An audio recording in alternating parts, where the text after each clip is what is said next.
Bismillahirrahmanirrahim. Assalamualaikum warahmatullahi wabarakatuh. Alhamdulillahi rabbil alamin, alladzi bini'matihi tatimmus shalihat. Ashhadu an la ilaha illallah wahdahu la syarikalah, wa ashhadu anna Muhammadan abduhu wa rasuluh. Allahumma salli wa sallim wa barik ala nabiyyikal karim Sayyidina wa maulana Muhammadin sallallahu alaihi wasallam wa ala alihi wa sahbihi ajma'in. Amma ba'd. Alhamdulillah, tak henti-hentinya kita bersyukur kehadirat Allah subhanahu wa ta'ala.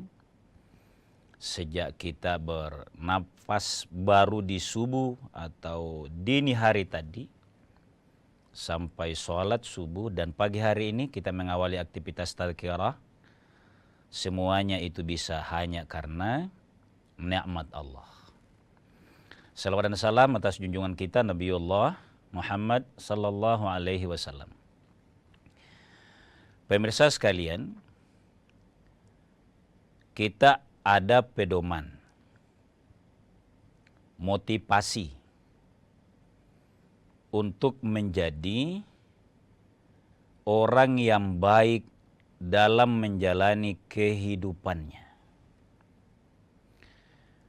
Disitulah kita sangat mengenal hadis yang populer bahwa may yuridillahu bihi khairan, siapa yang Allah kehendaki menjadi orang baik,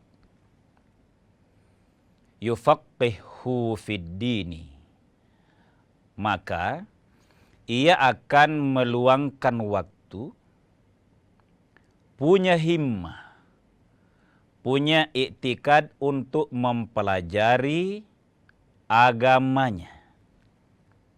Lalu ia faham ajaran agamanya. Karena dengan faham agamanya, dia akan melakukan hal-hal yang memang sesuai tuntunan syariat Allah dan diridhoi oleh Allah subhanahu wa ta'ala. Itulah sebabnya pagi hari ini kita mengangkat sebuah tema yang seringkali masih meluangkan waktu bagi kita untuk belajar dan belajar. Masih ada sebagian orang yang memperdebatkan, tapi kalau dipelajari ternyata ada kejelasan di dalamnya. Pagi hari ini kita mengangkat tema yakni berdoa di kuburan. Boleh apa tidak? Kalau tidak boleh, apa dasarnya? Kalau boleh, juga apa dalilnya? Lanjutannya, kalau boleh berdoa di kuburan, bagaimana caranya? Nah, pemirsa sekalian, berdasarkan itulah, ayo kita bertazkirah lagi. Pagi hari ini saya mengetengahkan hadis yang menjadi kunci. Hadis diriwayatkan oleh Muslim saja, artinya tidak di dalam Bukhari. Jadi Muslim. Apa sabda Rasulullah sallallahu alaihi wasallam?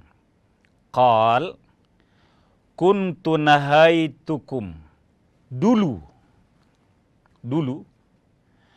nahaitukum, saya telah melarang kalian. Dulu. Harus jelas kata dulunya nih, agar tidak perdebatan yang tidak pernah bisa difahami secara tuntas. Dulu saya pernah melarang kalian an ziyaratil quburi, men ziyarahi kubur. Dulu. Fazuruha. Makna hadis ini bisa ada huruf atau ada kalimat yang disembunyikan di dalamnya. Fal'ana fazuruha. Karena kuntu nahaitum, karena dulu saya pernah melarang, maka fal'ana, maka sekarang fazuruha, ziarahi itu kubur. Apa artinya pemirsa sekalian? Sangat jelas bahwa memang Rasulullah pernah melarang orang menziarahi kubur, tapi sekarang silahkan ziarahi kubur. Di sini saya mau tegaskan pemirsa sekalian, kalau ada di antara kita menemukan hadis yang masih melarang ke kuburan, berarti itu hadis dulu. Bahasa anak-anak doe-loe. Itu harus tegas supaya kita produktif dalam memaknai agama. Tidak boleh dibalik-balik. Hadisnya sudah jelas tadi boleh, masih diambil hadis yang lama. Kira-kira gitu. Tapi kita elaborasi lebih lanjut setelah jeda sejenak.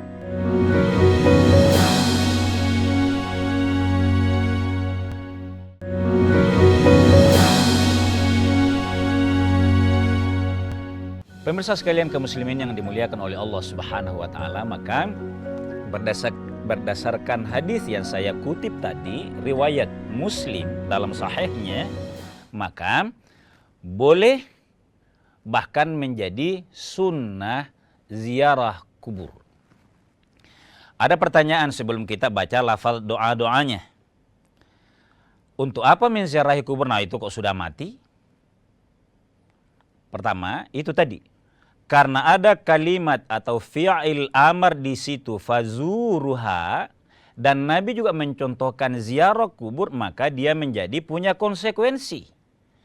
Dia menegaskan bahwa ziarah kubur salah satu sunnah dianjurkan dalam Islam.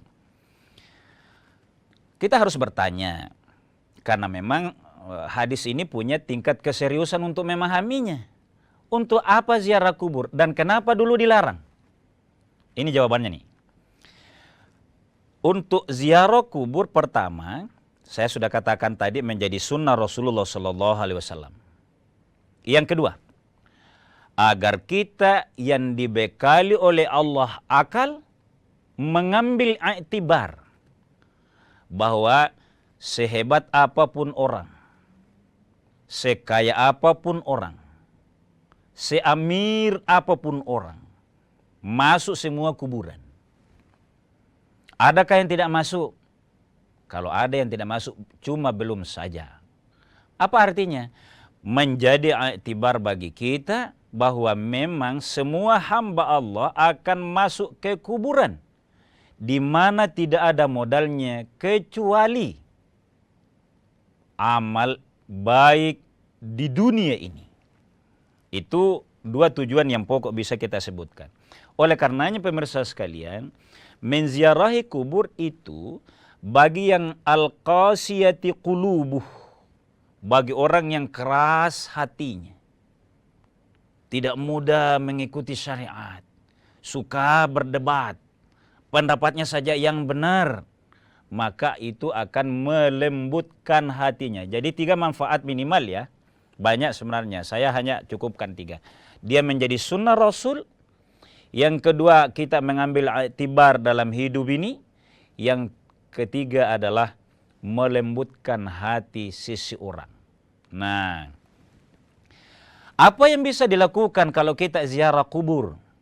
1, membersihkan. Yang kedua, berdoa. Yang ketiga adalah membaca Al-Quran. Saya mau jelaskan hadisnya. Kalau masalah kebersihan, itu etikanya, kalau dia sunnah itu kuburan diziarahi, masa kita mau menziarahi yang kita luka-luka kalau masuk? Karena banyak duri. Pekuburan itu ada di samping kampung, masa kita biarkan kotor itu kuburan? Kan kira-kira itu, rasionalnya begitu itu. Maka sebaiknya dibersihkan.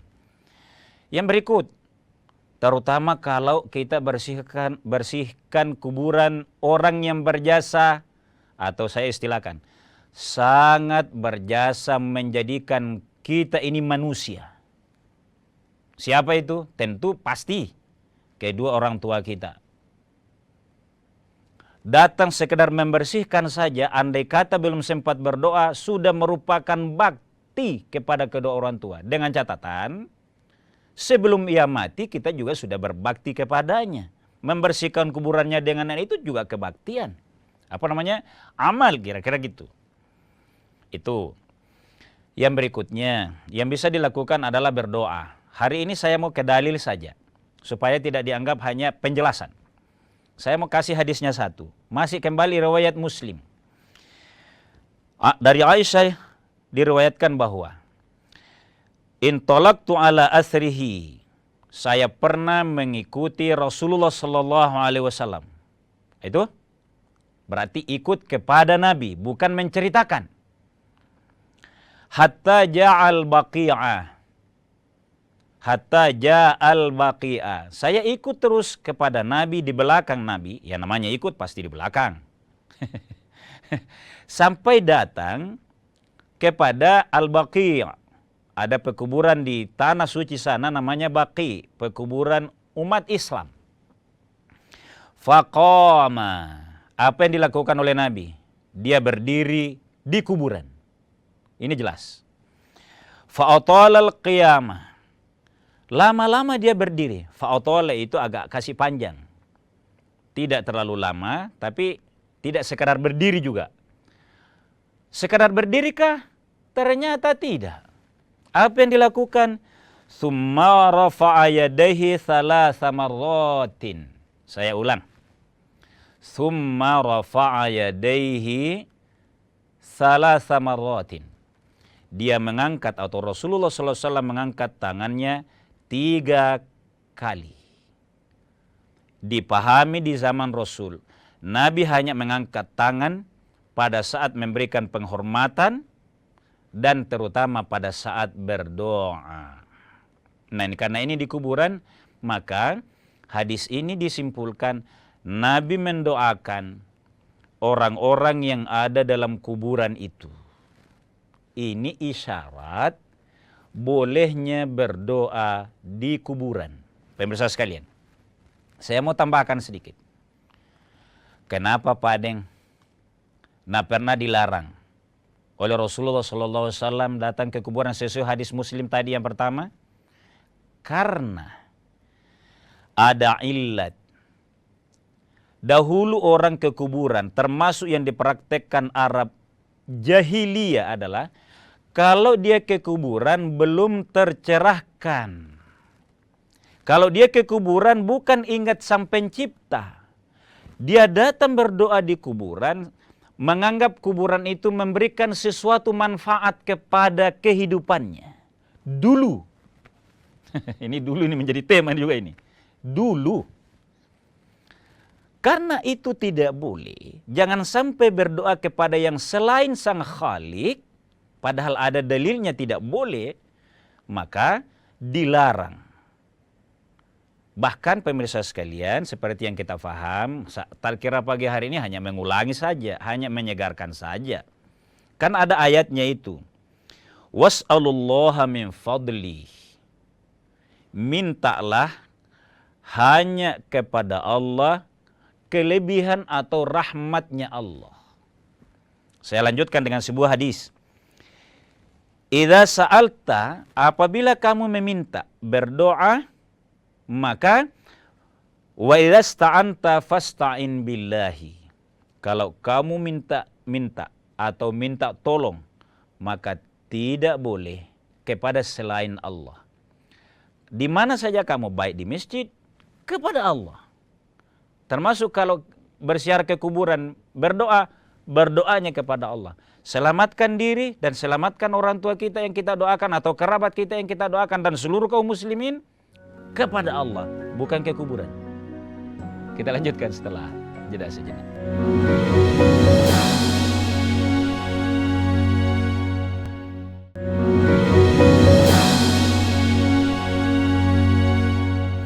Pemirsa sekalian kaum muslimin yang dimuliakan oleh Allah Subhanahu wa taala, jadi ilat sehingga kata kuntu nahaitukum an ziyaratil quburi, alat atau sebab atau pernahnya dilarang ziarah kubur, termasuklah di dalamnya berdoa dan hal-hal lain, karena sebelumnya orang kalau datang ke kuburan, itu yang dia minta doa kuburnya. Atau orang-orang yang di dalamnya. Padahal, seperti yang sudah masyhur bagi kita, itu namanya musyrik. Tidak hanya di kuburan sebenarnya, kita harus tegas di situ. Berdoa kepada selain Allah di mana saja. Itu kuncinya. Tapi memang ulama kita seringkali menerapkan teori hukum syaddud dzari'ah. Bahwa oh ya kalau di masjid kan pasti kepada Allah. Memang simbol masjid saja sudah Allah. Yang seringkali dan memang pernah terjadi dulu adalah orang berdoa di kuburan karena menganggap itu karamah. Punya kelebihan kuburannya. Itu. Nah, Ustadz tadi pernah menyampaikan, bagian dari berdoa di kuburan tadi adalah, atau saya kasih contoh begini pemirsa sekalian. Kita itu ada doa, Allahumma ghfir lil mu'minina wal mu'minat wal muslimina wal muslimat al ahya'i minhum wal amwat. Ya Allah, ampunilah orang-orang mukmin, baik yang masih hidup maupun yang sudah mati. Ada doa itu. Ini artinya mendoakan orang mati itu justru dilengketkan dalam setiap kali kita melaksanakan atau berdoa dalam sholat. Apa artinya? Mendoakan orang mati boleh di tempat sholat. Di kuburan bagaimana? Sama bolehnya. Bolehnya ya. Dengan catatan saya harus juga kasih ketegasan bahwa harus sangat tercerahkan. Sekali lagi ya, harus sangat tercerahkan. Bahwa dia tidak ada nuansa menganggap ada kekuatan dan karamah dari kuburan tertentu. Tidak ada. Itu dulu. Kalau ulama kita menerapkan syaddud dzari'ah itu maksudnya gini pemirsa sekalian. Sebenarnya kita sudah tahu bahwa kalau ada instrumen-instrumen yang berpotensi mendatangkan mudarat, termasuk kalau dalam hal ziarah kubur ini, berpotensi mendekati kesyirikan, maka memang ada ulama yang sekali melarang. Tapi ini kan tidak boleh menjadi umum. Misalnya, orang-orang yang sering ke pengajian, dia tercerahkan. Dibanding orang-orang yang memang masih seringkali praktek-praktek itu. Ya memang harus ada aturan membatasinya. Jadi sangat bijak, itu luar biasa memang ya. Kalau kita mau menuntut ilmu, carilah ilmu asli. Dari ulama-ulama mutaqaddimin lewat kitab-kitab klasik. Apa yang saya sampaikan ini saya teringat dari kitab Fathul Qarib. Dijelaskan di dalamnya instrumen-instrumen yang menyebabkan dulu Nabi melarang dan sekarang membolehkannya. Karena ini yang penting kita pahami. Nah pemirsa sekalian, saya mau tambahkan pendapat ulama. Ulama 4 atau imam mazhab yang 4 itu terbagi 2. Saya baca. Madhab jumhurul ulama il-Hanafi wa Syafi'iyah wal Hanabilah. Jumhur ulama Hanafi, Syafi', Hambali ila annaha la tukrahu qira'atul Qur'ani fil maqabir. Tidak makruh membaca Al-Qur'an di kuburan. Siapa? Hanafi, Syafi'i, Hambali. Mana satu? Nah, ini yang satu, Imam Malik. Imam Malik itu menganggapnya makruh mutlak, bukan haram loh ya. Ini umat harus kalau agama mengatakan makruh, jangan melangkah ke haram.